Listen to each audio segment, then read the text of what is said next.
I'm ready. I'm ready. Okay. Welcome to All Fluff No Filler. I'm Rita. I'm Elena.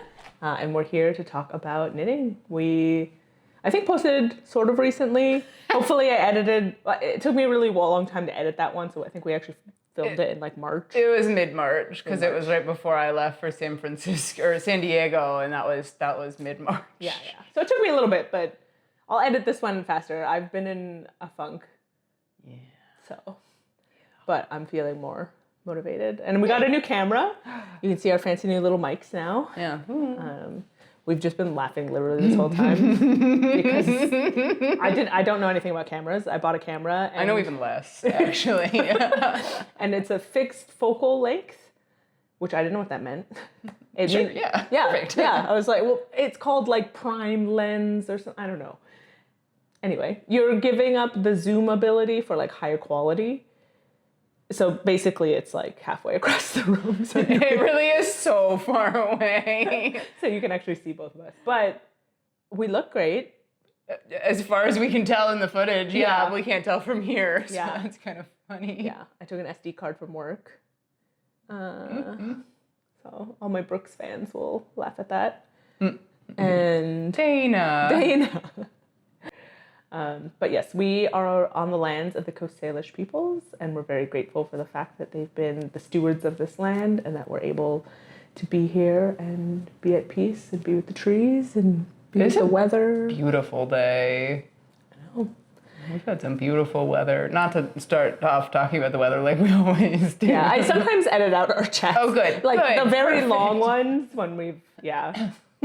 But it's been a beautiful spring. I feel like we went kind of from like early spring straight through to like late spring, like immediately, like just like weather-wise. Like I feel like we haven't had any like upper 50s, low 60s days. It feels like it's really been like mid upper 60s to like 70s. Like it's been beautiful. I'm not complaining, but like I think it's like for everybody in the world is probably experiencing a similar thing where we're losing those edge seasons and you know, but for now the weather's been great. Mm-hmm. Yeah.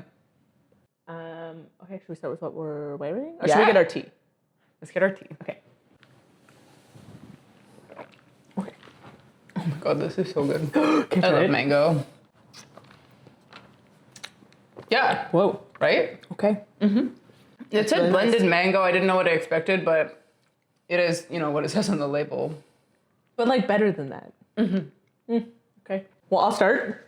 This, I think I might have already worn this, but it's the Margaux top by Gregoria Fibers. And I knit this in a DK weight that's called Kenergy from Red Door Fiber. Red Door Fiber Co. Red Door Fiber Studio. Red Door Fiber Studio. Love her stuff. I think we've talked about this before. She's like my spiritual dyer. I love all of the things she makes and all her inspiration. She's so fun. She's so fun. I can't remember what needle size this was in. I do remember that I messed up reading, because I think you cast on with like a 0, but then Tiny needles, yeah, but then you switch, and I just didn't switch. So this is a tighter, smaller ribbing than it should be. Fine. Wouldn't it be the bottom because that's where you cast on? Yeah. So then I think I did that there, and then I did it up here just to match. Interesting. Just because I was like, I don't want those to look very different. I do want to, I think I've seen Sarah from Two Pearls in a Pod say she will do provisional casts on and then go bottom, like top down for her ribbing. And I kind of want to do that because it's like a tight cast on. And it's not as stretchy or comfortable as my usual Italian bind off. Is it, I assume it's some kind of like tubular, not provisional, but like some kind of tubular bind off. Yeah, you can like bind on, cast on. see how like stretched it is. And you can feel the tension in it. So yeah, that's my only thought. I had this for a long time in my like, I have like a special like section in my craft room that I'm like, these are my like to-do projects. It sat there like all winter because I was like, oh, it'd be perfect to do it during the winter. So then it's ready for the summer. Right. Did I do that? Nope. No. Am I wearing it again? Yes. Worth it. Yeah. I'm wearing the Scribble top. I won't cross my legs. I'm wearing the Scribble top by Rose Knitwear. I'm so excited about this. I knit this in like 3 days. This is not enviable. This is actually like mentally unwell. This is really fun to knit, honestly, though. I just bonked the mic, my bad. I know, I think I kept touching it too. We're going to get used to it. Sorry for any audio issues. I knit the 3rd size in this top, which was, I think, supposed to be like 38 inches around. Mine grew a little bit to like 40 inches around, which is honestly fine. I had a top that I've knit previously, the Venetian Tank by Sari Norlund. I think I did that last time too. I said Norlund. Norlund. Sorry, Norlund. I think I had a dream about her last night, or she was in my dream. We can cut that out. That was a weird. No, I just remembered that. We're definitely including that. Was she saying, "How dare you mispronunciate my name"? No, it was someone was saying her name was pronounced Sari, and I was like, "Huh?" I think I woke up from confusion. Anyways, I have a top that is like otherwise similar fit, but just stuck in it. There we go. But I like the body length, the armhole depth, and that one's also knit bottom up. So I based this like sizing wise off of that. I used 2 balls, like slightly less than 2 balls of the Rerum Natura Antigone in the color. Oh, I didn't realize that was I can't say their name ever. Rerum Natura. Rerum Natura. Yeah. I don't know how to pronounce the color of the yarn because it's in French, but it's like Voie lactee or something. It's like a blue-gray color. La Mercer has carried this yarn for years. When she first started carrying it, it was $10 a ball, and for some inconceivable reason, I bought 10 of them. I've done that before. This yarn is now $23 a ball. I feel like I committed highway robbery on accident. And like, what's more is that I historically didn't really care for this yarn, so it just sat in my stash for a very long time. I tried knitting like a skirt out of it before we were going on vacation a couple years ago. I love that. It's too small. Yeah, it's really tight, but also like open and lacy, so it's just not like pleasant to wear. And so that sat in a bag. I guess I'm imagining this as like I would, yeah. Yes. Yeah. Yes. It was a really fun knit. You change needle sizes every row, like really significantly. So like right side row is like huge needle size. And I think what's recommended in the pattern is like the right side needle is like twice as large as your other side needle. So for like wrong side, I was using a US 8 or like a 5mm, and then the wrong side was a US 15 or a 10. And I didn't have metal needles. I have a single set of wooden needles, or I have like an interchangeable set of wooden needles that I don't touch anymore because I don't like my wooden needles. There's Nathan coming home. We'll have to pause. Anyways, I knit this in 2.5 days. Actually, I checked my notes. It's 2.5 days. Okay, which so is somehow even worse. Skirt a day? You have to do it in a day then? Oh, God, horrifying. But it was a really fun knit. I have yarn I actually purchased that just arrived today to knit it again. Did you have 10 balls? I did have 10 balls. I have, I think, maybe 3 unused ones floating around. Oh, but you didn't want to make the same color. Yeah. I was like, I can make other things out of this yarn, out of this color, but I was like, I can't knit this again in the same color. Yes. But UP. yeah, I don't know that I have anything else to say about it other than it was really fun. It felt very interesting. The only thing I will say is that it was actually really difficult to correct a mistake that I made. I had to just like rip back because it like the right side is just a knit row. The wrong side, it feels a lot like a cable, but it's also like a little lacier somehow. But it was just really difficult to fix mistakes. I also had to cast on for this several times, and I don't usually have this issue. Is it bottom up or? Okay. Mm-hmm. So you cast on at the hem, you knit to the underarm, and then you shape, and then okay. It's dead easy. Like you just have to get the hang of the stitch. But like I cast on, and I don't know what it calls for, like 86 stitches. I like cast on, I count them, 86 stitches. I knit across the row, still 86 stitches. I do the purl row, and somehow 85 stitches. And I was like, ah! It happened like 3 times, and I was about ready to throw in the towel. I think initially when it happened, I just made an increase right at the end of the row because I was like, this is literally like the second row, it's fine. And then it happened again on the next wrong side row, and I was like, what is happening here? So we restarted. It was a whole ordeal, but yeah. But 2.5 days. 2.5 days, yeah. Yeah, I can like map out the timeline. It was a lot. It was a lot of knitting and my hands really hurt, but like I was really fixated on this. I was like, I have to have it and I have to have it now, apparently. How would you say the yarn feels? The yarn feels really lovely when it's blocked. I actually didn't mind knitting with this yarn on like this gauge. I think a much tighter gauge, it's gonna feel really, really stiff and unpleasant to knit with, but like overall, it felt really nice and like blocked. It has beautiful drape and movement. Like it doesn't, I think you commented that it doesn't really feel like a knit fabric. Yeah. It's really interesting feeling. But it doesn't feel like plasticky or bad or anything. No, it's just, it's very strange. It's very interesting. No, I don't know how to describe it. Yeah, it does. It certainly does not feel like, It definitely woven feels linen. like silky, but not like as like smooth as satiny. Right. Yeah, I don't know how to describe. Right. I think what I've seen is that Smooth this is beach a stone. wet spun linen, and I have to imagine that that's part of it. I don't know anything else about that, but there's yarn Sturner Bias that carries like another 100% linen yarn that feels very different. It's got like lots of little fibers sticking out. This does not have that. This is a really smooth, really beautiful yarn. Yeah. It is like pretty expensive. It's like $23 a ball, but it is really worth it because it's really, really lovely. Yeah, and you only used 2 for that top. Yeah, and I only used 2.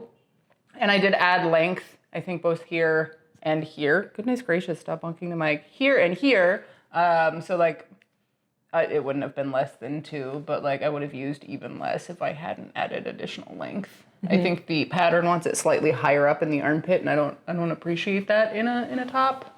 Yeah, really As fun top. I think aforementioned sweaty girls. Yeah. Yeah, it's in her knit book. I think it's just called Knit. But I don't think I don't remember who we were talking about. The designer. Yeah. So I have several more finished objects after this, and then I only have a couple of whips. Okay, I have a couple of finished objects. I think I just have 2. Okay. This is a little scarfie that I knit. It is so cute. I did not technically use a pattern, but it is otherwise based off of the scarf number 5 by My Favorite Things Knitwear. I think Uma scarf by Petite Knit is very similar as well. I, again, just didn't use a pattern. I eyeballed it and I was like, I can probably figure out how to do that. And so this was using Cardiff Cashmere, some leftovers in the bottom stripe, as well as 2 balls that Rita purchased for me while she was in Amsterdam as a birthday present. And it's kind of an awkward size, but it's also just silly and little. It's cute. It's cute. It's cute. It's going to be cozy as a little layer. Not a whole lot to say beyond that. I just knit until I was, I don't know, 6 grams away from the end of 1 ball, added in the stripe, and then finished off the ball of yarn. I did use, I really have no idea if the camera's going to be able to see this, fun bind off technique that kind of creates forward. Squishy. It kind of creates a welt at that top edge that is a really beautiful detail. I think technically some people refer to it as like a no roll stockinette bind off. I think it can still definitely roll, but it does lay pretty nicely and flat, at least while it's not like heavily under tension. Mm-hmm. But yeah. I love that. Cute little it's scarfie. So cute. It's very like campy. Yeah, I think I sent you 2 different stripe layouts that I was like, how do we feel about either of these? And you were like, that one. And I was like, perfect. I was not capable of making a decision. And I used up, I think, all of my scraps of this mid blue, all of this, I don't know, again, it's this like grayish navy color. And I think I have maybe a little bit of the green left over, but I used most of the scraps. I feel very smug about making something pretty wearable out of most of my little cashmere scraps. Yep, that's lovely. Because that's a lovely little expensive yarn. Yes. Okay, I mean, I'll talk about my next one. Dun, dun. No, it's done. How come you didn't tell me? So this is my little Venetian tank. Look at the button.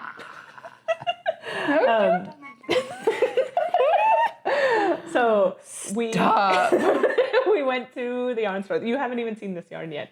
We went to the yarn store. Where were we shopping for? It was your birthday. Oh, it was my birthday. Okay. And I really wanted another Venetian tank just because there's like a copper one that I wear all the time. And then I had knit a blush one that I didn't really like the color of on me. So pretty. And so we were there, and I think I've seen Florence Miller? Yeah, Florence Miller. The mixed rib cami, I think is what you're looking for. Mixed rib cami, yes. So she has, okay, so because the Venetian tank that I have, I knit in the Pure Silk by Knitting for Olive. This is the Venetian tank in the cotton merino.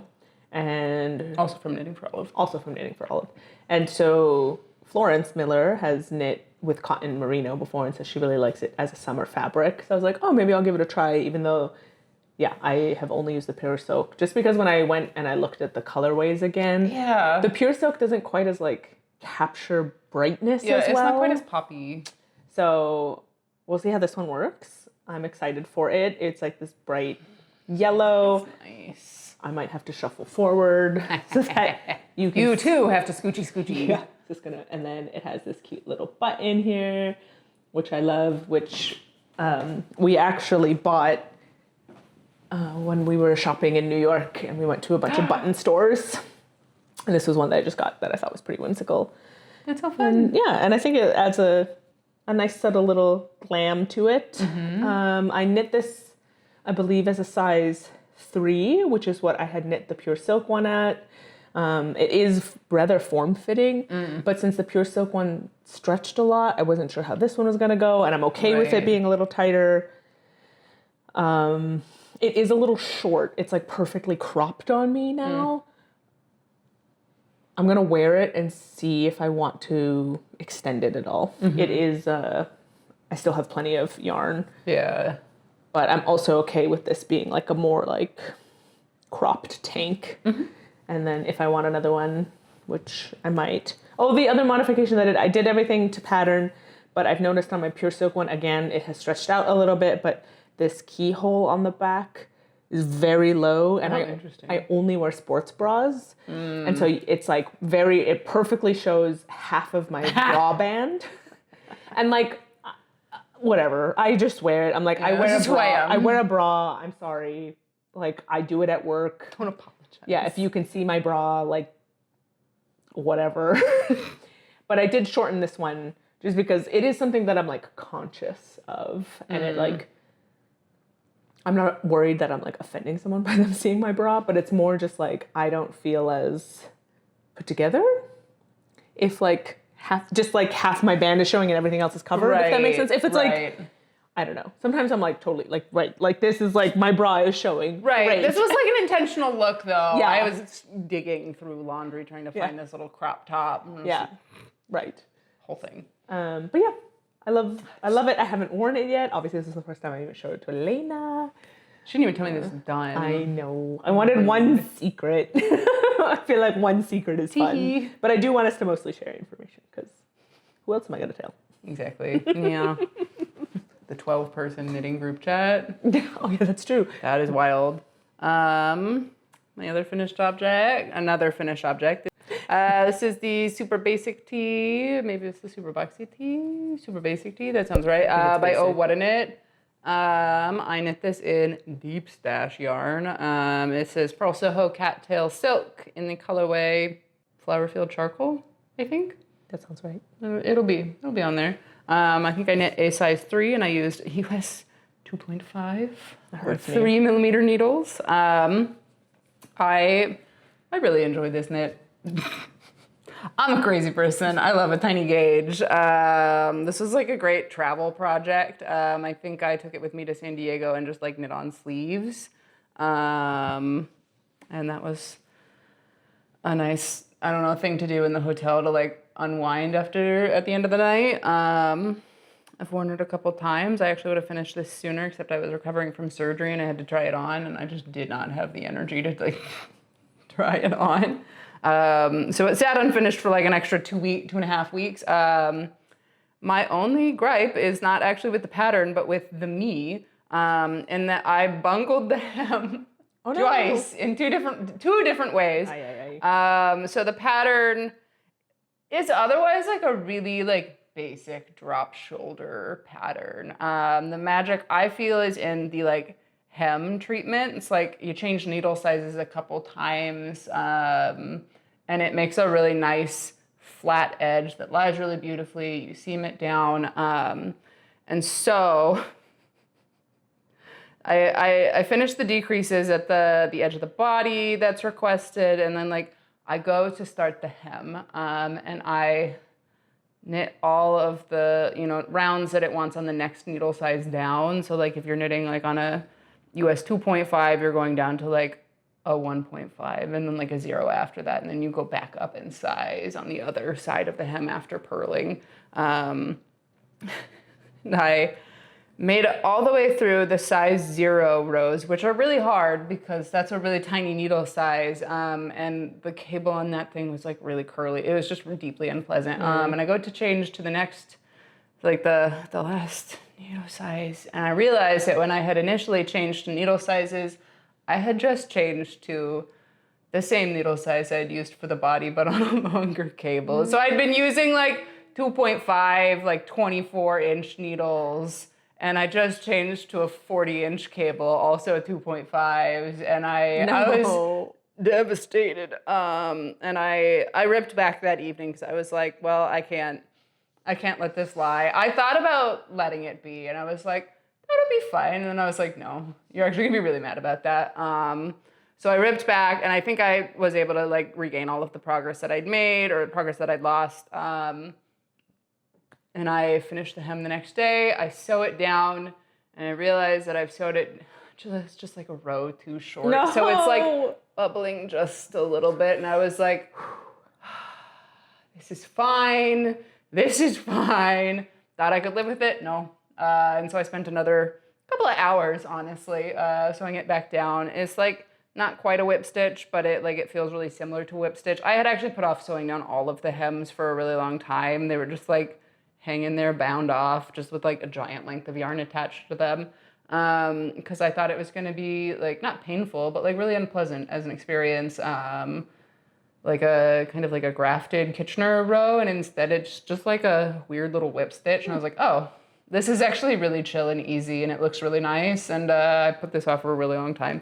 But I'm very happy with the finished tee. I think I could have made it a little bit longer. I still have like plenty of yarn left over. I think I have like half a skein of yarn, but like it is also like a very nice like long length. I think it could have just been also like a nice like full length tee, but I'm really happy with the pattern. I will knit this again. I just need to find the right, yarn. The Purl Soho Cattail Silk is really lovely. It is also really expensive. It's like $30 a skein. I bought this 2020. Like this is deep stash. This is when I first started to knit. I bought this. I didn't like the yarn because I was like, it doesn't feel like silk. It feels like cotton. It was really difficult to knit with. But I think the Knitting for Olive Pure Silk is like honestly a really similar knitting experience, and it's much less expensive in my opinion for like the yardage that you get. But happy with this. Got some yarn out of stash. That's actually the case for all of my finished objects. Yeah. I think these are all, aside from my little scarfie, have been knit with stash yarn, so that's really exciting. Yeah. One you didn't even like acquire the like cashmere. Yeah, technically I didn't even buy it. That was a gift. I don't remember when I bought the yarn for this. I know that I was at Acorn Street with you and your mother. That was been a while ago. That was a while ago. So I'm still counting at this as stash yarn. This is the Tonight Top by Lily Kate France. You'll notice a theme colorway.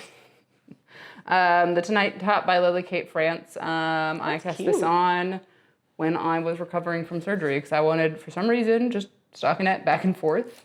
The weirdest craving. I didn't want stockinette in the round. I wanted back and forth. Never heard of that. But this is like a really cute little basic like shell tank top pattern. It's like a fingering weight gauge at an appropriate fingering weight gauge. Or fingering weight yarn at an appropriate fingering weight gauge. And it has this beautiful double knit trim on the like armholes. It looks gorgeous. This is the Knitting for Olive Merino in the color Dusty Petroleum Blue, I think. It is a little cropped on me because I was tired of knitting around. And it's got a cute little like basket weave detail on the side. Let me scoochie. This is so funny. Well, I hope that's in focus. That would be fun if it wasn't though. Cute little basket stitch side seam detail. It's just like a really nice little tank top pattern. I think I've seen people have modified it with a cable down this side. That makes sense. Could also just knit it without that. Yeah, the cute little tank top. Yeah. I think in the pattern she does have you do like a mock neck, and I didn't want to do that, so I just did a little neckline. It's like 100% merino. It's not super wash. I was a little worried about like dying of heat exhaustion, but I think it'll also be cute for like layering under things. And the fit of it, again, honestly, really similar to like the Venetian Tank. I have a type. I like it. I feel like the arm, the seams there, that would scare me. Oh, it's actually really easy. Yeah? Yeah. Looks annoying. Have you ever done a double knit? I'm trying to think of projects where you would the Levitate wrap.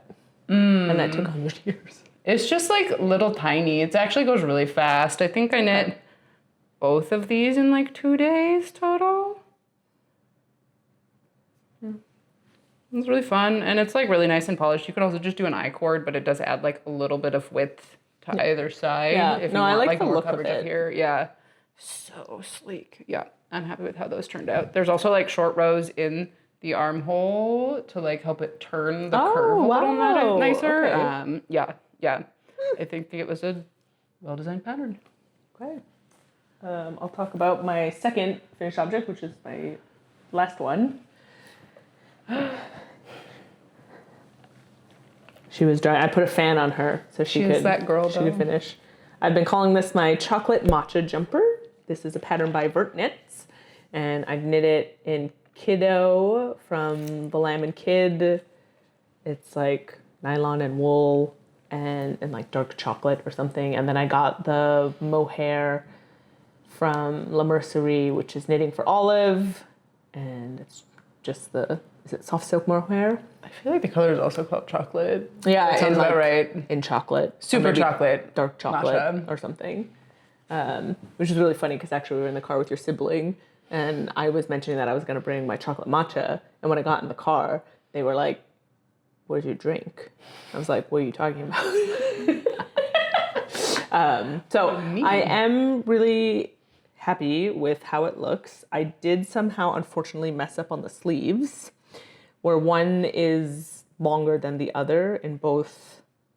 The regular sleeve is longer, and then the ribbing is the correct 16 centimeters, but the shorter one is somehow like 7 inches or like 4 inches shorter. 7 inches feels wild. Yeah, well, when I like stretched it, anyway, and then this is like 17 centimeters or like 18. So I don't really know what was going on there when that happened to me, but I just got a little grafting 411 from Elena before we started filming. So probably gonna redo it so that it's the long length matching on this side. Let's see. The yarn is great. This feels so nice. It's really slinky. Really excited to wear it. Lamb Kid does a great job. I think maybe when I block it again, I might like tug the neck a little bit. It's like a little tight, but the body fits perfect. The ribbing's all the way around, and I think the bind off looks great. I did do something silly where, since this is twisted rib, I measured around for the amount to start the Italian bind off, but I didn't do the 2 setup rows. So I had to, the piece that was cut No. I then had to knit the 2 setup rows, and then I didn't, I had like however much left. And then I had to rejoin new yarn to just finish basically like a quarter of the bottom. No. And then I had to measure again to then do the bind off. So it's been a trial of love. What stopped me for a while was my preferred method to do sleeves, which is new, is having 4-inch. Oh, should we pause? Someone is lurking at the top of the stairs. He's coming down. Yeah, come on down. There's a boy in the castle. That's a very confident, I will. I will. Like, dang, okay, I thought I was being supportive. My bad. I think he thought you were being supportive. Good. Yes, so my preferred knitting needles, 4 inches to just be able to do fully in the round, and then the sleeves don't put me on sleeve island. However, I didn't have the US 2.5s in 4 inches to do this. So I think I finished one set with 2 inches ones, because those was what I had in my available to me. Horrifying. Yeah, and it hurt. Yeah, so understandably. when I started doing this sleeve, I think I made it like, I don't know, halfway through on those like little guys. And then I was like, no, my hands are hurting. I don't want this. And then I tried to like support a local yarn store by having them order it for me, and it just took 100 years. And I finally gave up and ordered my own. And then of course they got here, and then 2 days later, the local yarn store was like, hey, we got your needles. I was like, no. And then of course I didn't even wait for the needles to come in. I just finished it because I was tired of it sitting unfinished. But it did, so I finished the sleeves and then kept knitting the body because I had stopped there to, from like one ball of yarn just to make it easy on myself to weave back it later. This is like, I think 8.5 centimeters on the bottom, which I thought was interesting because I'm really this is like way more ribbing than I would ever do on a sleeve, but I'm really used to like this cuff length matching the hem length. So, but I think this looks like really good. Yes, yarn is great. Pattern was heckin' annoying. We've talked about the notation before, which is just not how I would have written it. But yeah, I don't know. I think it looks beautiful. It looks, I don't know, like store made almost, and like feels very quality. So I really, really like it. I'm looking forward to being able to wear it, and I would honestly probably knit this sweater again. Wow. Even with the notation. Yeah, but it's like now I have it like a little bit more in my head, and I know what she means by things, and now I have the right needle size and the lengths that I want. Yeah. Yeah. It is a lovely sweater. It is a very lovely sweater. And like, I think I've talked about this before. She gives you like 3 options for the neck. So I feel like having a nice turtleneck. Chunky turtleneck, fold over. Yeah, that like is like a little bit fancier looking. Because my other one that I have the winter's pullover is so like slouchy and cozy. But having one that's like, I'm a bougie little ski bunny would be really great. So super excited. I am motivated to finish the sleeve off appropriately. I still have yarn, so I'm not worried. That's I it. just realized in our last episode we were both wearing like fuzzy mohair sweaters, and now we're both in like summer tank tops. I know. Well, my next finished object is the Arches blouse. I'm gonna have to like lower my volume on that. I think Odro Knitwear is the designer. I think I knit the size large. I was originally intending to knit this off gauge, not intending to. My gauge was off when I swatched, so I was going to knit a size up, and then I think when it blocked, it became approximately the size it was intended to be. Well, I was knitting up because my gauge was small, and now it is like slightly more oversized, but some of the other projects on Ravelry have like a weirdness in like the armpit area, just like the way that the sweater is constructed. It's like, it fits kind of like a drop shoulder, but like it's tighter than a drop shoulder would otherwise be. Sorry, bumped the mic. And so it's just like, it's a little weird right here, but I don't seem to have that issue because it's a little bigger. Love that. I use Knitting for Olive, Merino, and Soft Silk Mohair, both in the colorway Elderflower. It has this beautiful, and I'm scurrying, it It has a beautiful kind of like faux cabled-ish detail up at the top of the shoulder. It's kind of a saddle shoulder adjacent construction. It's really quite lovely. It's a little sheer, but I think it will be cute in the like fall winter as like a layering piece. You're gonna wear the heck out of that. And the sleeves are really long. I did not mean to knit the sleeves so long. They come to like here on me. I like that length. And like, I think it's really cute. I think it's funny. I really rarely knit sleeves long enough, and somehow these are like way too long. Elderflower. I did modify the sleeves a little bit. I picked up 4 extra stitches in the armhole, and I think just decreased 2 extra times down to the number that it wanted at the end. The sleeves are like a nice, like they're pretty tight fit. They're not like skin tight, but they're like pretty low ease. And then I worked short rows in the shoulder, like right after the pickup. I think I used, it was probably the first size of the Sandro sweater by Knitting Phlegm. It just had approximately the same number of stitches, and I was like, perfect, close enough. It was just an experiment, and I thought, if it didn't work, I would just rip it back. It wasn't the end of the world, but it seemed to have worked out pretty well. And I'm pleased with it. I love it. Considering that I didn't know if I would like this color on me. It is definitely yellow, and I'm typically not a yellow person, but like it's also like really soft and gentle and like kind of reads as cream. I wonder how much yarn you roughly use? I do, because it's in my Ravelry and I weighed like everything. Actually, no, not for this sweater. I have estimates. I think it's probably like 4 or 5 balls of the Merino, similar amount of mohair. Okay.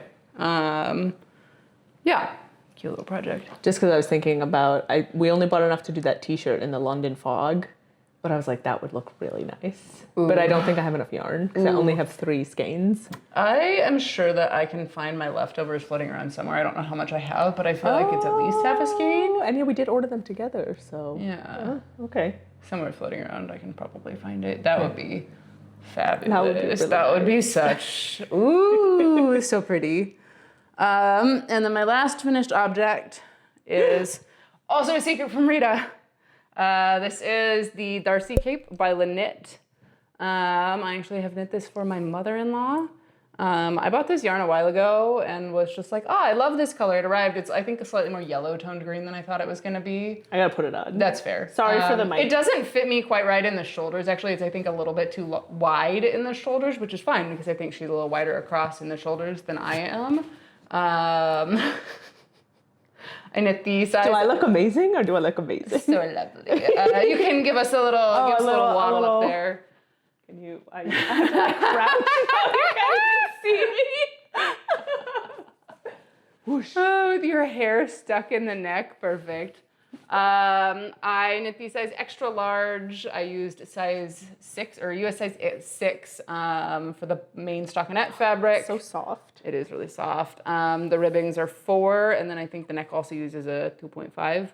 And then for the yarn, I used Isager Alpaca 2 in the colorway 56. And then exploring some fibers, Suri silk in the colorway Irish Goodbye. Which I think I bought from the Mercery when they originally had an update after her like super duper sellout of the Ireland collection. But it is really fun knit. It was cast on flat. You knit back and forth, do some like neckline shaping, and then you connect it in the round and you knit down. It feels a lot like really a raglan. You're just like increasing in different spots.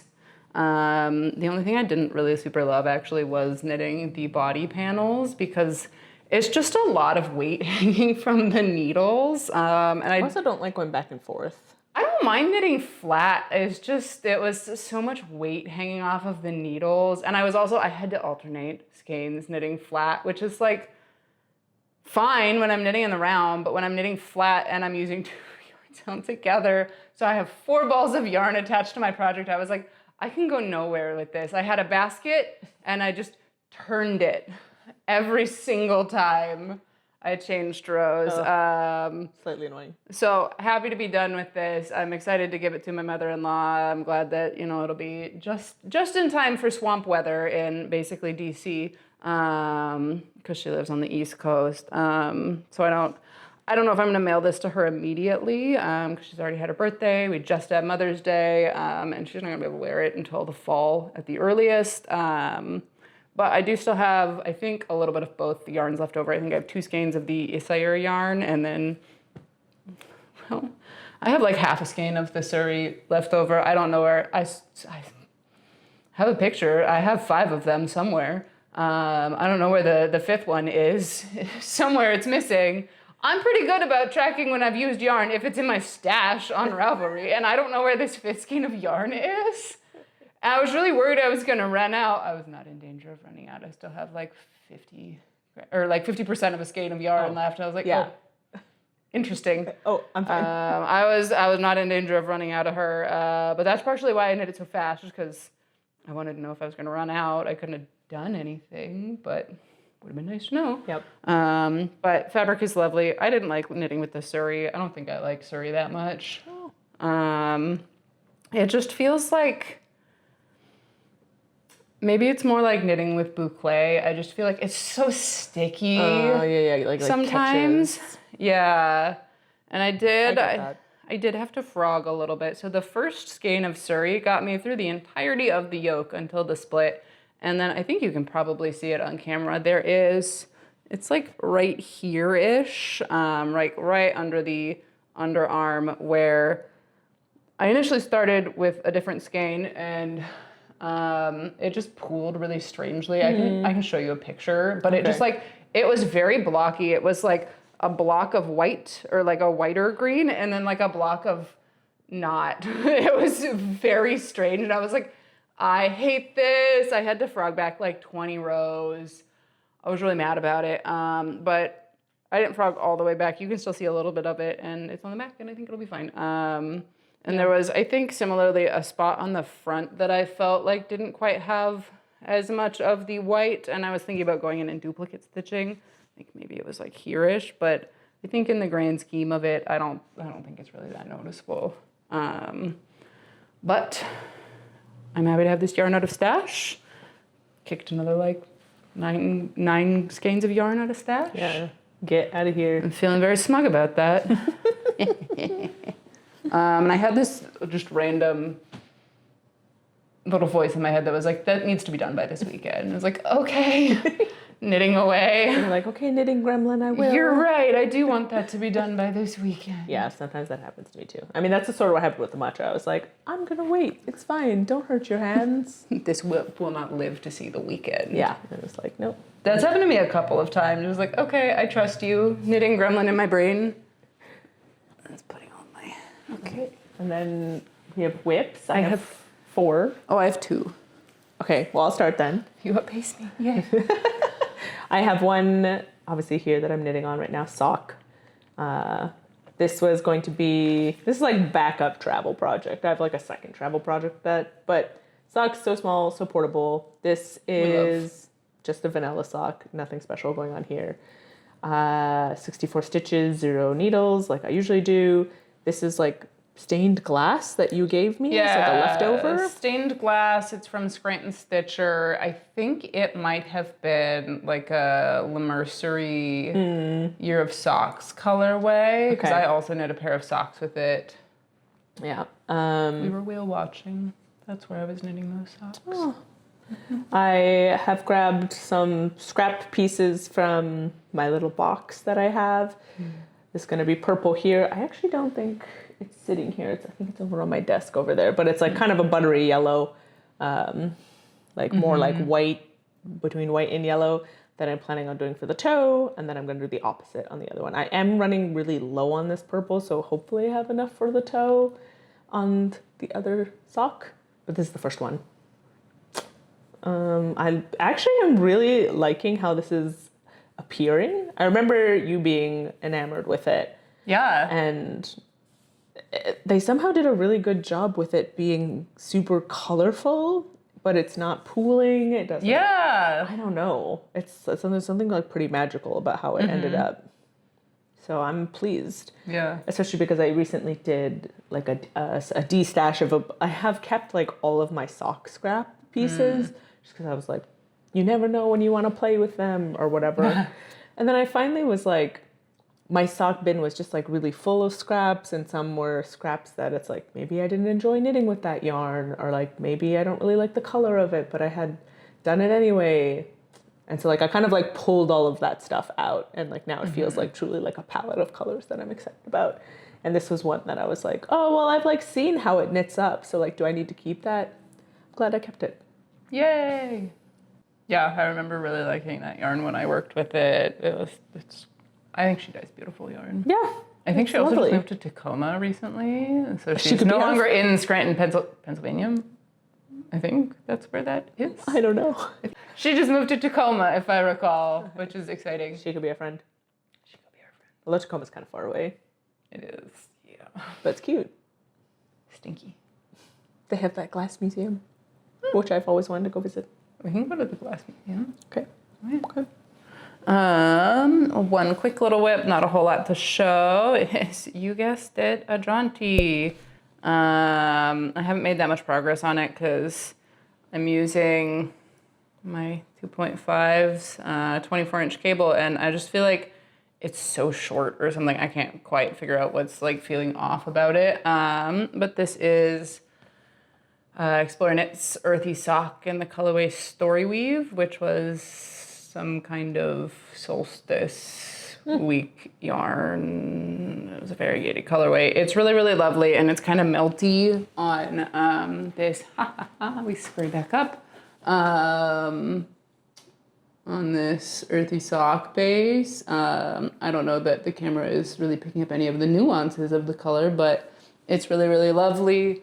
And I wanted a little tiny thing to work on, and truthfully, I haven't really worked on it. Jaunties have never harmed us. They haven't, and I think it'll be nice to get just like a little single skein of sock yarn or sock adjacent yarn out of my stash. I don't know that I've been quite as good at my like knitting up a skein of sock yarn or like a single skein of fingering weight yarn every month, but I've also blasted through, they're not in there anymore, they're down here, several quantities of, yarn, stash yarn, so I feel like that has to count for something.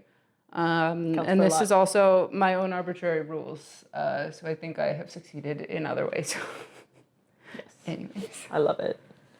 Yeah, I recently, I don't know if this will make it, but husband had a colonoscopy, and we went to, obviously we were in the hospital, and like they took me back into the little room, and all of the nurses knit, and so I felt like I was like the belle of the ball, and I got to spread the jaunty love a little bit more. Yay! Because it was funny because I was wearing that beige like cashmere one, and we were like walking out. He was gonna go into the back, and I was gonna exit. And I guess they kept on talking about, even though we had been talking about the yarn, like the nurse kept asking Nathan questions, being like, so did she knit that scarf that she was wearing? And Nathan did not clock at all like what I was wearing. He was like, I did not see the scarf, but if she was wearing it, yes, she knit it. And so then we were talking about it later, and like two nurses came over, and like they were squishing it, and I was like, jaunty. Andrea Mowry looks great with yarn, can be whatever size you want, knit it. Beautiful. I must impress upon you, jaunty. Jaunty. So It's just a good. hopefully they remember and knit that up, because it looks great in so many yarns. It does, yeah. I'll just do another travel project. So I was going to travel cross country with my friend, half country. She is moved from Oregon to Colorado. And she very sweetly, like, I think I'd been like, I'm here for you, like, let me know if you need anything. And so she asked, like, hey, this is kind of crazy, but like, can you help me drive from Oregon to Colorado? And I was like, yeah, I can do that. So I took a train down to Oregon on Thursday. She picked me up, and then we started driving Friday morning to get to Colorado. And I knew I was going to be sitting in the train, I was going to be sitting in a plane, I was going to be sitting in the car when I wasn't driving. So I just wanted something a little bit chunkier than maybe like just a pair of socks. So I was looking specifically for something to use this yarn with that we had bought at Flock. And it's super glow fibers. And this is when she got really inspired by Chapel Roan, who isn't. And this one is called My Kink is Karma. And I couldn't resist. And I bought 3 skeins. I don't know what the hell I was thinking with to do with three I skeins. also don't know. Yeah, but I have a lot of it. And I think I was looking at patterns to try to like figure out what would look good with it. I'm knitting it doubled up. This is the first one. Ooh. So we're making progress, but I have chosen to do a pattern that I hadn't heard of before. It was Paris Toujours by Isabel Kramer. And I thought it was pretty cute. The genesis for the pattern, she said, was like, we were going to Paris and I wanted something that people could knit on, but like chat. So you were like kind of entertained, but the pattern was very memorizable. Yeah, so I think it's looking pretty crazy. I think it's fun. Yeah, I am excited about it. We'll see, I don't know, how it blogs and like if I ever want to try to wear it. It's going to be huge. It really reminds me of when like boho chic was a big thing when we were like it was like 2009 or something. And this just looks like a huge like scarf where you're like, I am living in New York and blah, blah, blah. And here are my hipster glasses. There's something very Tumblr coded about that. Yes. It looks very Tumblr scarf. We're dating ourselves. But yeah, it's been a lot of fun to knit. I was really enjoying it in the car, watching it grow. And I think the yarn is looking really fun. Yeah. Again, we'll see if I keep it, but sometimes you're just creating, to see how it turns out. Yeah. Looks really good. Yeah. I think it's interesting because I often feel like with variegated yarns, like they really shine typically in like just like plain stockinette because like it otherwise gets like a little illegible, but I don't really feel like the pattern is illegible in that, which is really exciting. Yeah. And I think having it being held, I always like holding the variegated like fingering weight together because then it won't pool because it's just always kind of random what's being matched. Let's see. I don't think I've made much progress on this since last time we were there podcasting, but this is the, oh my gosh. Tulip Loop V-neck. Yeah, the Tulip Loop V-neck by Other Loops. Again, was inspired by Elena's, and I was like, I need a white one. The yarn, gosh, I always have to pull this out every single time. Roco Ultra Alpaca. She's got it. I know your stash. She knows. Apparently better than I know my own. She knows the yarn. Barocco Alpaca. This was a donated one that she gave me. Natural Suri. This was Suri. Yeah, it's a Suri silk, but it's just undyed. I think it came from Etsy. Like, it's just a shop that otherwise sells undyed yarn. And I was like, yeah, I'm sure an off-white alpaca silk will not go amiss in my stash. And it did go amiss in my stash, and I gave it to you. Yeah, and it's amazing, and I love it. So I think I had already talked through the modifications on the back. I knit a little bit further probably than was on the pod, and then I'm starting the front. But I think I started it, and I was trying to augment the pattern, and then it got like way too complicated with the increases, and I was like, I'm just going to do exactly what she says, because I gave myself a little bit of a headache on the back, and now I'm doing exactly the front. And we're going to see how it matches, because the cables might not match when we get to joining. I mean, you could just cable at the front, like you could just cable at different not frequencies, but like just like it'll be, you're cabling on the front on like row 4 and whatever, and then you're cabling on the back on like 8 and whatever. Yeah, and no one's going to be like, those don't match. Yeah, looking at the front or the back. Right. So, because I think I had knit all the way down and it was looking weird or too long or something. But I am excited to kind of get this done. But again, it's getting warmer. So like, who wants to pick up something that's like this warm? So we'll see how much progress I end up making. But I do remember the phrasing of where to start picking up the stitches for that front panel is so weird. I truly I was like, Dr. Elena, I need you. Like, this is not working. Please read this. And then I kept like, I think I must have sent you 4 photos because I was like, I pick up here and I like inserted my needle. I was like, no, to the left. And then I was like, here? No, to the right. Here. And you were like, no, one more to the left. I was like, here. And you were like, yes. And we were both like, yay. Have you seen that episode of SpongeBob where he's like, the lid, Patrick, the lid, the lid, the lid. Oh my God. Okay, well, I have to find that for you because that's what it felt like. I was like, no, the stitch, Rita, to the left, Rita. Not that stitch, the other stitch. Well, yeah, you can see like on the back here. I think she gave like some weird instruction on the like third cable closest to the right. If you're looking north and you spin around 5 times, like that's the cable you're supposed to pick up in, but not that one, but yes, that one. The knit column, knit stitch closest to the left of the outermost, rightmost column. Yeah. I also had to look at Project Unravelry just to make sure that I was telling you the right thing. I was like, what? So we got there. It's picked up. We'll be able to do it hopefully for the inside. I'll call Dr. Elena again. We'll be great.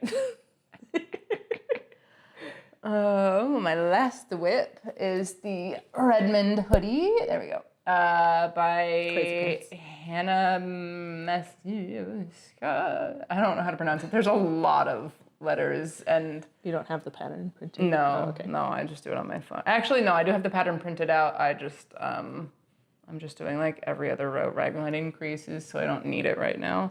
I cast this on a couple of days ago. This is a fingering weight sweater. I'm knitting it on US 3s or 3.25 millimeters. I'm sure I'm really inconsistent about when I give the millimeter measurement of the needles and when I do. I was reading, I reread Project Hail Mary, and like part of the thing that he's thinking about, he's like, he thinks about something in like feet and inches and then something else in centimeters and meters. And he was like, I must be American. Because like, that's so annoying. Like why, who else would do that? And I am using We County Yarns Kinross 4-ply in the colorway Scots Pine. I bought this will be an Edinburgh last year. It is 100% lamb's wool. It is dreadfully soft. It's really lovely when it's blocked. I think this top has been steamed blocked, and then there's like maybe an inch at most that hasn't otherwise been steam blocked. But it's really, really lovely. It's gonna have a cute little hood. I've knit this before. I knit this last year. If you are a fan of the podcast, Dana, you'll have seen that I've knit this before. It's just like really chill, easy stockinette with like some really beautiful short row shaping and like, you know, not intelligent. Incremental?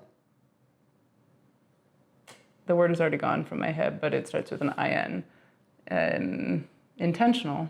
There we go. In intentional places at like obviously the top of the neck, and then also the hood has some cool short rows. And on our last podcast, I had shown a swatch of the swatch that I had done of this yarn. At no point did I say what needle size I used, nor did I make a note of it. So I guessed, made an intelligent guess based off of the fabric and what I know of my own gauge, and I think I was correct. It could have been a US 4, but I don't think it was. And I think after steam blocking, the fabric looks close enough gauge-wise to the swatch that I'm relatively confident, but still not ever 100% sure. So just funny that I made a swatch and then was like, okay, I don't need that information. I made the swatch a while ago also. Yeah. The podcast went up relatively recently, but the swatch would have been made like early March, and it's been at least 2 months since then.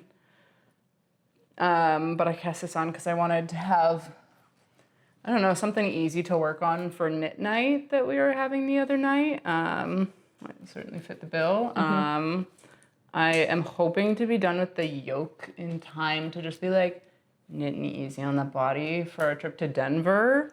Because I think that will be like ideal. Plain knitting is just boring stockinette. It'd be nice. I have very exciting news. We signed up for Explorer Knit's DIY dyeing class, which is in 2 weeks now. At recording.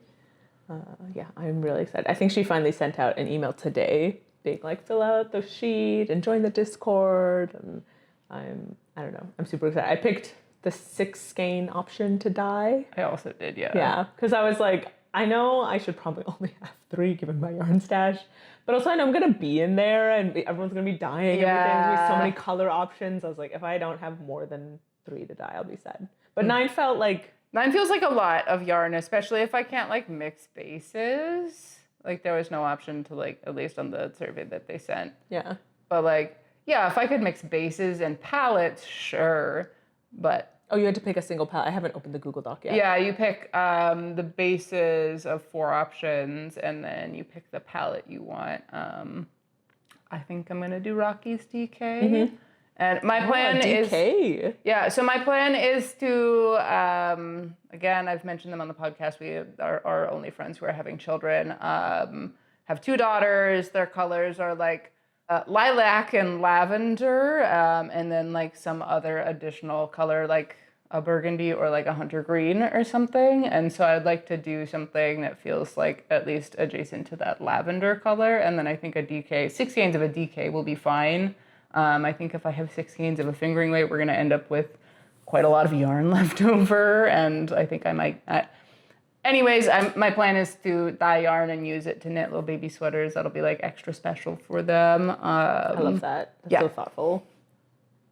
I haven't filled out the form, but I was probably into fingering. I feel like I just really like working with fingering, and I feel like it gives me the flexibility of being able to like double it up and like still make a DK project if it's like a tank or something, you know? Right. So I don't know. We'll see what I pick. I haven't opened it up yet, but maybe while I'm editing, I can flash up like the 3 color palettes that she's utilizing. Did you have to pick a single palette? Okay. All right. I think I'm going to do the sky palette. I think I originally told you water, but I think I might do the sky because that feels like soft pastels. I think that'll be cute. I'm picking DK because I think I don't love the experience of holding 2 fingering weight yarns together.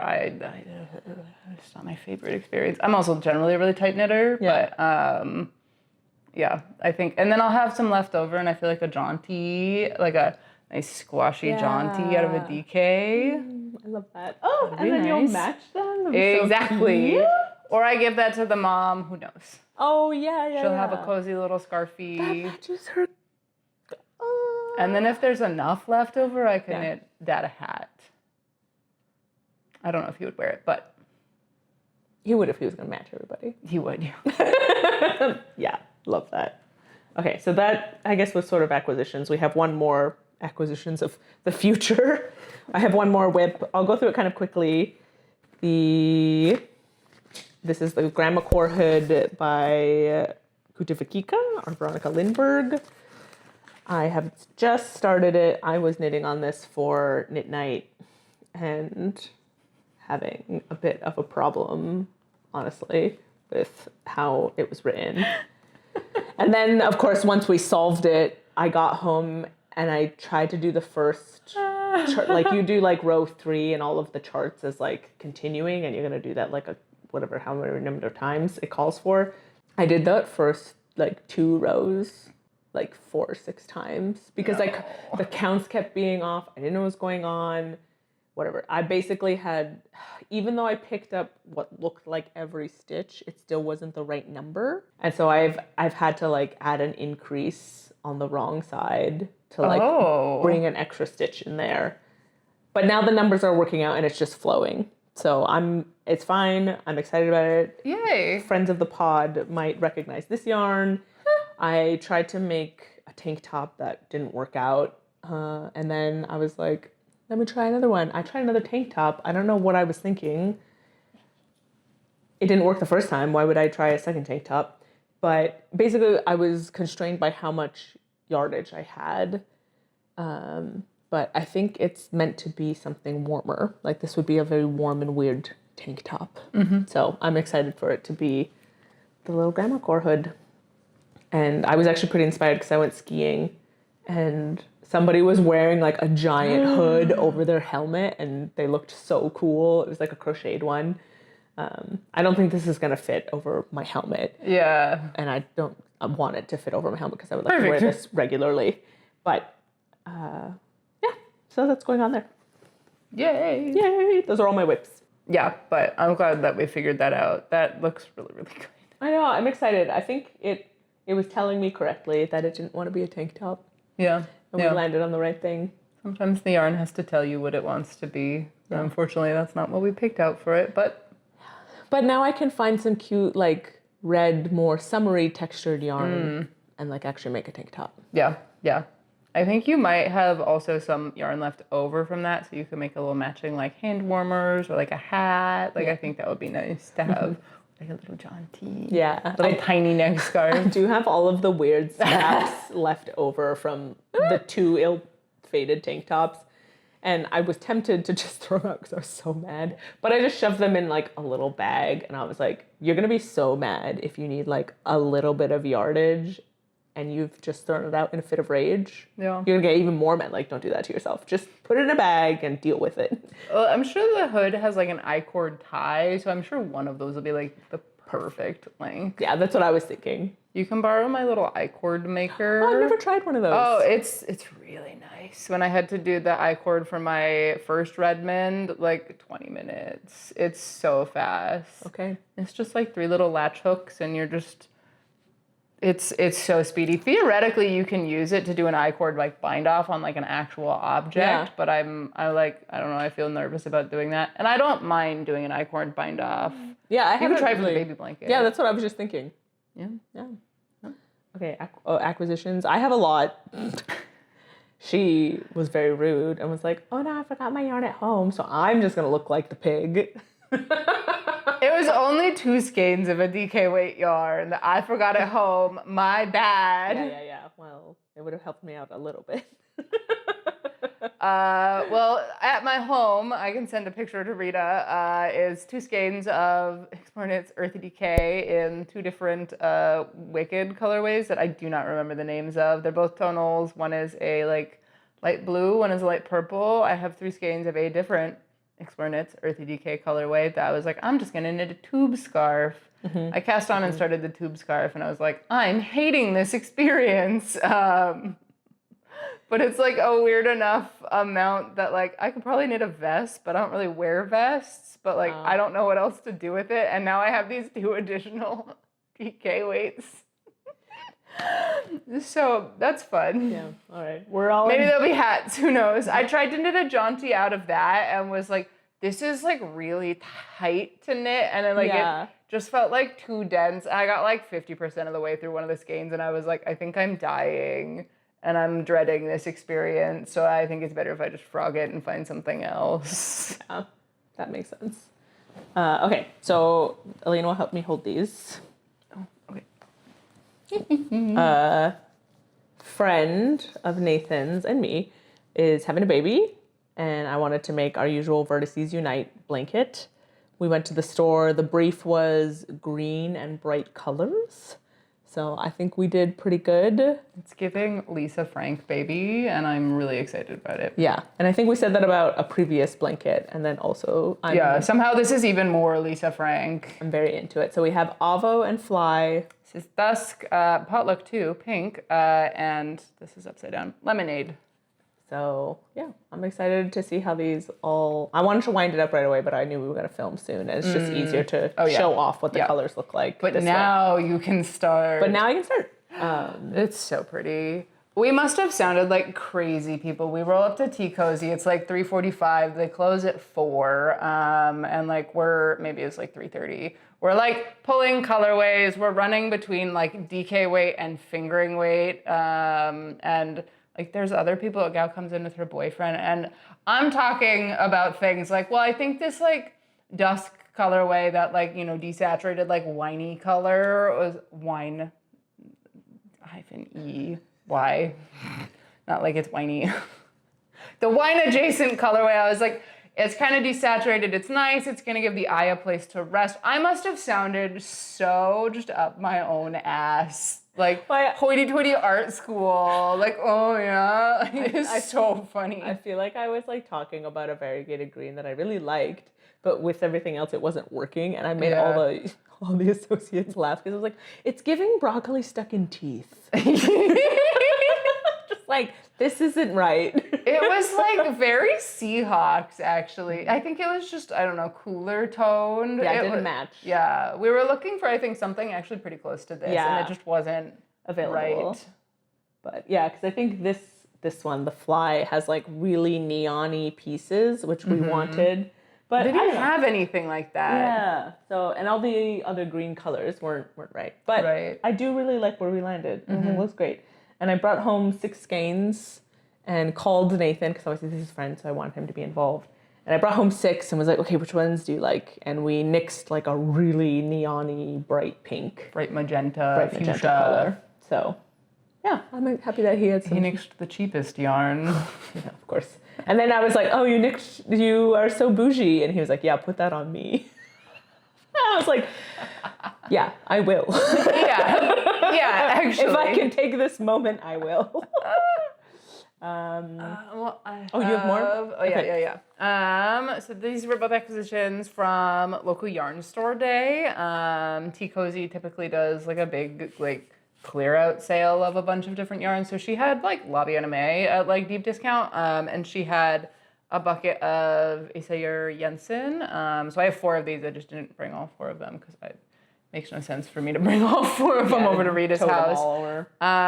This is just the color 0. It's like an undyed cream colorway. I have 3 of one dye lot and then 1 of another one, but it's like an undyed yarn. I can helical knit. I don't know what I'm gonna knit with it. That's so fun. But it'll be enough for like the body and the collar of like the Celeste sweater, which I think could be fun.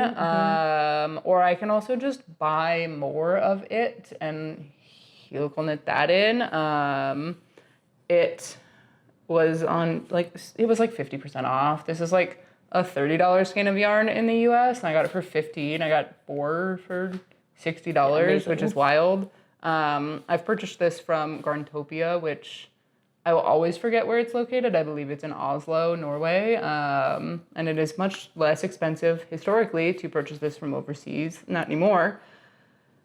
Thank you. But it's a really nice yarn. It's got like a little bit of a rustic tooth to it. And it softens pretty nicely once it's washed. And then I also got just a single skein of this Wool Dreamers Moda from a different yarn store that is also local to us and is more recently opened up. That was a really weird way to phrase that. They are Emerald City yarns, and they're up in Tingletown. And I got just a skein of this to swatch with. So I would like to knit there's a specific cable knit sweater that I'd like to knit. I have a vision. I want it to be white. This is the Eurus sweater by Eggio Knit, and it is like it's cable knit, but it's like knit from like sleeve to sleeve. It's knit from side to side. It's really cool. And I just don't knit with like worsted or Aran weight yarns. Technically, this is a DK, but I think most of the comments. Whenever I see Aran, I'm like, no. Yeah. I won't knit that. Yeah. Most of the comments online seem to indicate that this is like heavier than I don't know what they call it to be. So I think it could be a good option. I'm gonna swatch and see. I was responsible. I just bought the one ball. I'm gonna swatch. If I can't get gauge, I will either figure something else out yarn-wise. I'd like to know how it's gonna knit up. It's still actually pretty soft. It's kind of lofty. It feels nice. And I think it might be like slightly more creamy or like yellow than I'd like it to be. And I've seen people online who have used like purple shampoo for like toning blonde. Smart. That's really smart. I wouldn't have thought of that. Theoretically, it's not like totally permanent. Like the purple pigment can wash out a little bit, but also I don't know that I wash my sweaters that frequently that it would matter. So I'd like to try that, do a test. I'll have to figure out. Personally, I will probably just eyeball it and go. I don't think I'll actually like measure anything, but yeah, I'm excited. And I have been like daydreaming about this sweater. It's far too nice to like merit a beautiful white cable knit sweater, but like I just have a vision of myself this winter in like beautiful white cable knit sweater that feels very, very classic, and I want it. Wise choices. Yes. Okay. Here's my ball of yarn. On the similar vein of ordering or getting stuff at the sale, I got this La Bien-Aimée Helix. And I'm normally like an avowed like do not like purple person. Yeah, you're a purple hater. Yeah, but then I saw this and there were even some like foresty greens. Yeah, I was surprised you put that back. I know. But, so I got one, you know, a little jaunty perhaps, I don't know. And then... Also on super sale. Yeah, also on super sale. And then Elena was putting stuff in the little freebie bin, which we have mentioned out in the front. It's actually really satisfying. You put things out there and they're gone in like 20 minutes. You're like, oh. Didn't help that it was like one lady who took most Well, this of the particular time, yeah. But like sometimes when we're there and we drop stuff off, like there's multiple people and it's really fun to see like what people grab. But she put this Ritual Dyes one away and I was like, green and pink blended together. It has my name all over it. Gimme. So those were my acquisitions from local yarn store day. I have one more. Oh, you have one more? Okay, It's great. just arrived today. Rita was like, can you film anytime after like 5:30? You said after work, and I was like, what's work? Well, and I said, does filming after work for you? Oh, yeah, that makes way more sense. I just read it as, are you free to film after work? And I was like, so like there's work and there's workout on Monday? That's how I saw it. That makes so much more sense. This arrived today. This is Rerum Natura Antigone in the colorway Prunelle. And I wanted to knit another one of these, but I desperately wanted this colorway, and that's out of stock from La Mercerie. And as far as I can tell, it was out of stock most other places as well. Wow. And on a whim, I randomly checked again a couple of days ago, like a week ago, sometime last weekend. And At La Mercerie? No, not La Mercerie. It is, I think it's called Fiberspace. I think they're in Alexandria, Virginia. Virginia? There we go. That's really embarrassing.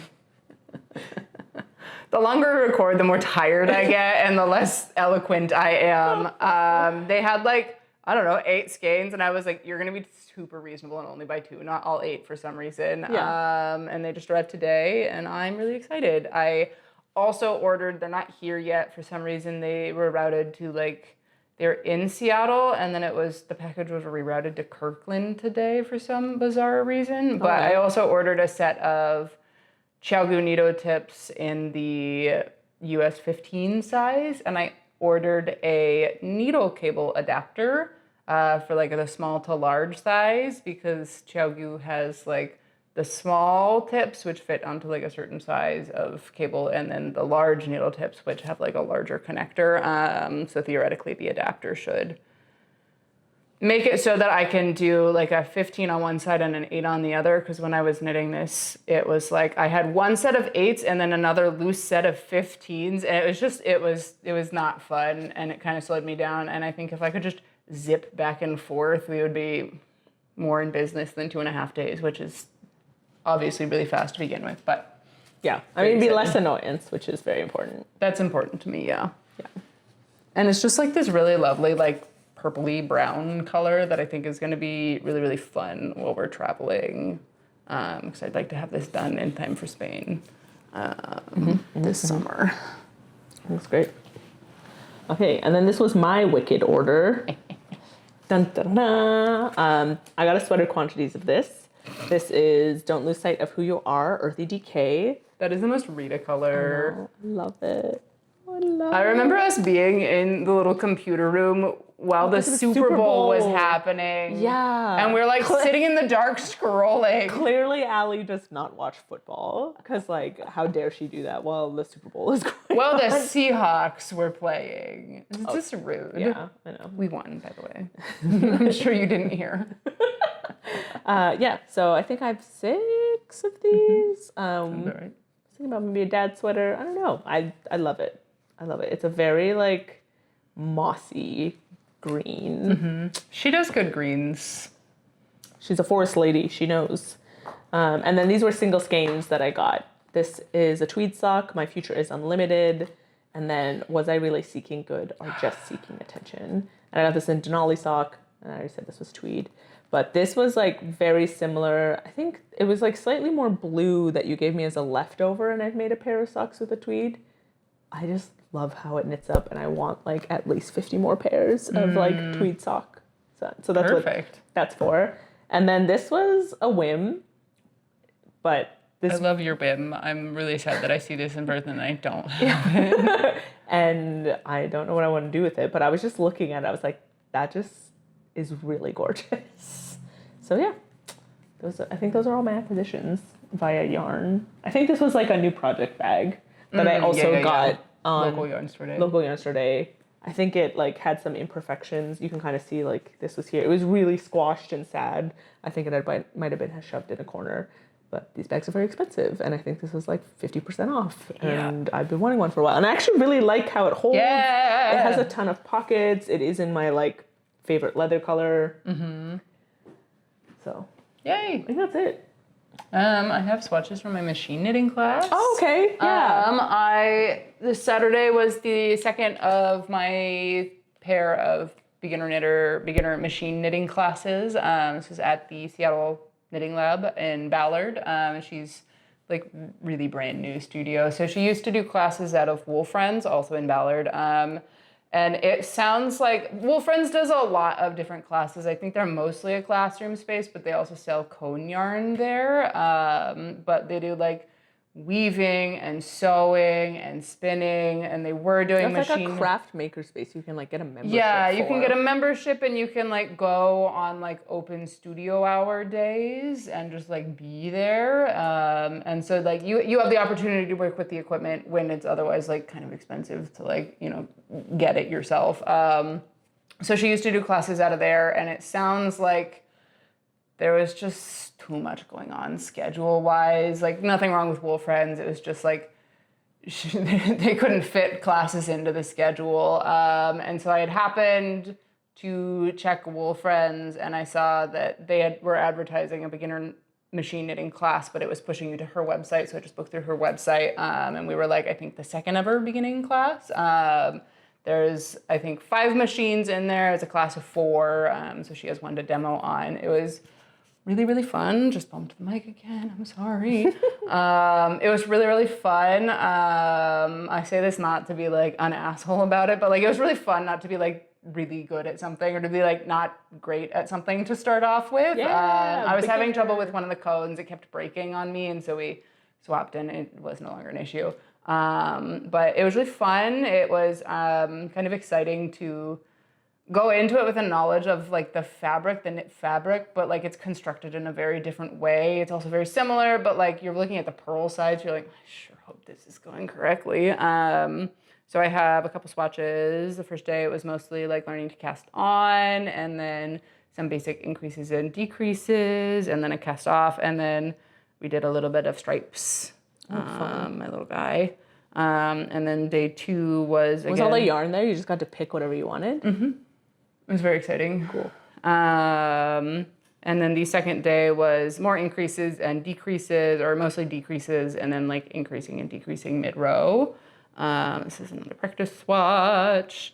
And then the second half of the class that day was hems, or like little hem treatments. So it was so magical. It was so much fun. You like cast on with waste yarn, and then you throw in what's called the ravel cord, and it's like a super strong, I don't know if nylon is the right material, but it's super strong and it feels kind of like nylon. It's not stretchy. You knit that in with the machine, and then you do the hem with your like correct, whatever you want, you know, to be the hem yarn, and then you fold it over, and then you knit the rest of it, and then when you're done, you just pull the ravel cord out, and like the waist yarn falls off. It was so magical. That sounds really satisfying. It was really exciting. And so that is like a picot hem. This is just a regular stockinette folded hem. And this is, it looks like ribbing. It's actually just like a missed stitch. So it's like knitting every other, and then it's skipping the next one. So it looks like ribbing. I don't think it's quite as stretchy, but it looks a lot like ribbing. Yeah. And then this is similar, but it's a 2x1. It was really cool. It was really fun. She has a lot of other classes. This is not an ad. I legitimately just had a really great time at this class. She has like knitting with short rows, or shaping with short rows. There's like punch card, knitting for like stranded color work. And then she has like a full garment construction class that she'll be doing. And I had a really good time. I think I'll probably take more classes. I think I'd like to get a machine because I think would be, I think it's fun. Yeah. It's really fun. And there's like things that I would like to be able to make knit-wise that are like, I just don't want to knit that by hand. Like, I'd love to knit like a dress or like a skirt or something, but like I don't want to knit that by hand. That's gonna be too much and too tedious and like rough on my body because like I want like small gauge and like linen. Yes. Yeah. So it felt like kind of like the possibilities were endless as I envisioned it. But we'll see where we land. But it was really, really fun. I highly recommend it if you're interested. I'm sure there's somewhere in your area maybe that also does it. But I would highly recommend Christine at the Seattle Knitting Lab. I had a great time. She was a great instructor. Yeah. It sounded really fun. And it's just a fun new skill to have. Like, it was exciting. I love exploring new things. Yeah, it was really fun. I'm just gonna keep gushing over this, but I just had so much fun. The only thing I didn't appreciate was that the class started at 9:30, and so I had to be out of the house by like 9:15 on my way. It was rough, but it was a good time. Yeah. I think it was so much fun that I forgot to eat both days during the entire class because I was just like so focused on the knitting. I was like, this is so fun. And it's like a manual like flatbed machine. It's not a digital machine. So you're doing all of it by hand. You're manipulating all of the little needles and the stitches. It was so much fun. Oh man. So cool. So good. Yeah. I think that's all that I have. Yeah, I'm pretty sure that's all that I have as well. Cool. Yeah. Okay. Well, we made it to the end. Thank you for watching. Yeah, thanks for watching. I hope our audio was okay and that we were recording this whole time. And I didn't keep bumping the mic. Yeah, yeah. Even though I know I did. All right. Well, we'll see you guys next time. Bye-bye.